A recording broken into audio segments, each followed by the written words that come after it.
വൈദ്യുതി നിരക്ക് കൂടിയേക്കുമെന്ന സൂചനയാണ് മന്ത്രി കെ കൃഷ്ണൻകുട്ടി നൽകുന്നത്. സംസ്ഥാനത്തെ വൈദ്യുതി ഉപഭോഗം 6195 മെഗാവാട്ട് പിന്നിട്ടു. കൂടുതൽ വില കൊടുത്ത് വൈദ്യുതി വാങ്ങേണ്ടി വരും.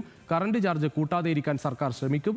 സംസ്ഥാനത്ത് അപ്രഖ്യാപിത ലോഡ് ഷെഡിംഗ് നിലവിലില്ല. ഇപ്പോഴുള്ളത് ഓവർലോഡ് ആകുമ്പോഴുള്ള സ്വാഭാവിക നിയന്ത്രണം മാത്രമാണെന്നും ജനങ്ങൾ സ്വയം നിയന്ത്രിക്കണമെന്നും മന്ത്രി പറഞ്ഞു. ഓവർലോഡ് ആകുമ്പോൾ ഡ്രിപ്പാകുകയാണ്. യഥാർത്ഥത്തിൽ അങ്ങനെയല്ല. ഡ്രിപ്പാകുമ്പോൾ നമുക്കൊന്നും ചെയ്യാൻ പറ്റില്ലല്ലോ. അതുകൊണ്ടാണ് അങ്ങനെ വരുന്നത്. ഇത് ഒരു നിയന്ത്രണമാണോ കെ എസ് ഇയുടെ ഭാഗത്തുനിന്നുള്ള? കെ എസ് ഇയുടെ ഭാഗത്ത് നിയന്ത്രണമല്ല, നമുക്ക് ഇതിൻ്റെ ഷോർട്ടേജ് വരുമ്പോഴുള്ള നിയന്ത്രണം വരികയാണല്ലോ. ഇപ്പോൾ നമ്മൾ പ്രോഫിറ്റിലാണ് പോകുന്നത്. ഇതുവരെ ചരിത്രത്തിൽ ഉണ്ടാകാത്ത പ്രോഫിറ്റാണ് ഉണ്ടായിരുന്നത്. അതിൽ കമ്മി വരും എന്നുള്ളത് തന്നെ പ്രതീക്ഷയുള്ളൂ. വൈദ്യുതി ബില്ല് കൂട്ടാതെ തന്നെ വാങ്ങാനുള്ള നടപടി ശ്രമിക്കാം. ഞാനിപ്പോൾ പറയാൻ പറ്റില്ല. അത് അക്കൗണ്ടൊക്കെ നോക്കിയിട്ടല്ലേ പറയാൻ പറ്റില്ല. ഓക്കെ, എന്തായാലും സ്വയം എല്ലാവരും നിയന്ത്രിക്കാൻ വേണ്ടി അഭ്യർത്ഥിക്കുക. സച്ചിൻ വെള്ളിക്കാട് ചേരുന്നു കൂടുതൽ വിവരങ്ങളുമായി. സച്ചിൻ, എന്തായാലും വൈദ്യുതി വില കൂട്ടുമോ എന്ന കാര്യത്തിലൊക്കെ ഒരു തീരുമാനം ഇപ്പോൾ പറയാനാവില്ല എന്നാണ് മന്ത്രി പറയുന്നത്. ഇതിൽ ഏറ്റവും പ്രധാനം ഒരു മുന്നൊരുക്കത്തിൽ ഒരു പാളിച്ച ഉണ്ടായി എന്ന് നേരത്തെ തന്നെ സൂചന ഉണ്ടായിരുന്നു. ആ തരത്തിൽ ഈ നിയന്ത്രണം ഉണ്ടാകണം എന്നൊക്കെ സാധാരണഗതിയിൽ നമ്മൾ കാണും. ഈ വേനൽക്കാലം കൂടുതൽ ശക്തമായി തന്നെ ഉള്ള ഒരു സമയത്തിന് തൊട്ട് മുൻപ് ഇക്കാര്യത്തിൽ ഒരു വലിയ പ്രചാരണമൊക്കെ ഉണ്ടാകും. കാരണം ഒരു നിയന്ത്രണത്തിലേക്ക് പോകരുത്, ആളുകൾ ഈ തരത്തിൽ ഉപയോഗിക്കണം. അത്ര വലിയൊരു പ്രചാരണത്തിലേക്കൊന്നും വൈദ്യുതി വകുപ്പ് പോയത് കണ്ടില്ല. അത്തരത്തിൽ ഒരു പാളിച്ച ഉണ്ടായിട്ടുണ്ട്.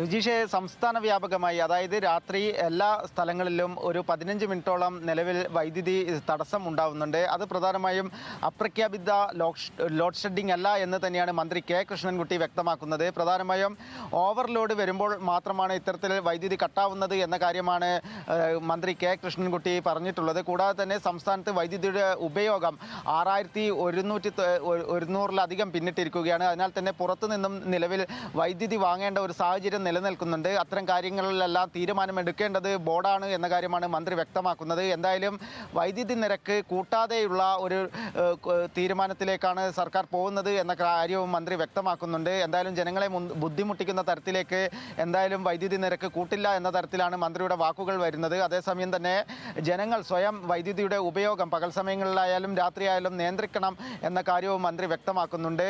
നേരത്തെ രുചീഷ് സൂചിപ്പിച്ചതുപോലെ തന്നെ മുന്നൊരുക്കങ്ങളുടെ ഭാഗമായി ചില പാളിച്ചകളൊക്കെ വൈദ്യുത ബോർഡിന് സംഭവിച്ചിട്ടുണ്ട് എന്നത് തന്നെയാണ് മന്ത്രിയുടെ വാക്കുകളിൽ നിന്നും വ്യക്തമാകുന്നത്. കൂടാതെ തന്നെ സംസ്ഥാനത്തെ ഡാമുകളിലടക്കം വലിയ രീതിയിലുള്ള ജലനിരപ്പ് താഴുന്നുണ്ട്.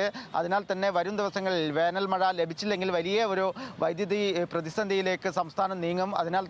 അതിനാലാണ് പുറത്തു നിന്നും വൈദ്യുതി വാങ്ങാനുള്ള ഒരു തീരുമാനത്തിലേക്ക് കടക്കുന്നത്. എന്തായാലും നിലവിൽ വൈദ്യുത ബോർഡ് ലാഭത്തിലാണ് പോകുന്നത്. അതിനാൽ തന്നെ നിരക്ക് കൂട്ടേണ്ട ഒരു സാഹചര്യമില്ല എന്ന് തന്നെയാണ് മന്ത്രി വ്യക്തമാക്കുന്നത്. രുചീഷ്.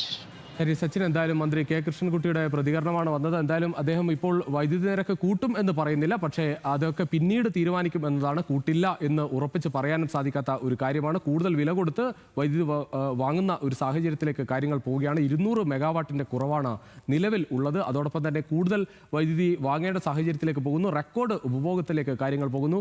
വലിയ നിയന്ത്രണത്തിലേക്ക് പോവുകയാണ്. നമ്മളും ശ്രദ്ധിക്കേണ്ട സമയമാണ്. കാരണം രാത്രിയിൽ 6 മണി മുതൽ 11 മണി വരെയുള്ള സമയങ്ങളിൽ AC ഉപയോഗിക്കാതിരിക്കാൻ പറ്റാത്ത സാഹചര്യത്തിലേക്ക് കാര്യങ്ങൾ പോയിട്ടുണ്ട്. പക്ഷേ മറ്റ് വലിയ തരത്തിൽ വൈദ്യുതി ഉപയോഗം ഉള്ള ഉപകരണങ്ങൾ കുറയ്ക്കാനുള്ള ശ്രമവും നടത്തണം. ഫ്രിഡ്ജ് ഉൾപ്പെടെയുള്ള കാര്യങ്ങൾ ഓഫാക്കിയിടുന്ന ഒരു പതിവൊക്കെ നേരത്തെ നമ്മൾ നടത്താറുണ്ടായിരുന്നു. എല്ലാ വീടുകളിലും ആ തരത്തിലുള്ള ഒരു ക്രമീകരണങ്ങളിലേക്ക് പോകേണ്ട സമയമാണ് ഇത്.